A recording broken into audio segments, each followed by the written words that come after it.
In this tutorial, I am going to show you how to create a new folder directly from Google Sheets so you can keep your files organized inside Google Drive. Don't forget to like and subscribe for more quick tutorials. First, open your Google Sheet and look at the top left area near the file name. You'll see a small folder icon.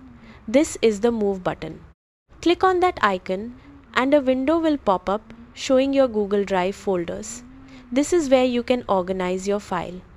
Now, look toward the bottom of that window and click on the folder icon with the plus sign. This is the option to create a new folder. Type a name for your folder, something clear and easy to recognize like project files or reports. Then click Create.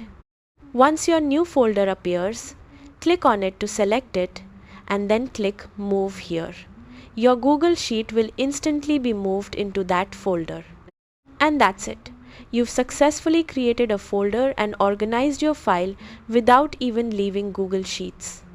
If this helped you, give it a like, drop a comment, and subscribe for more quick and practical tutorials.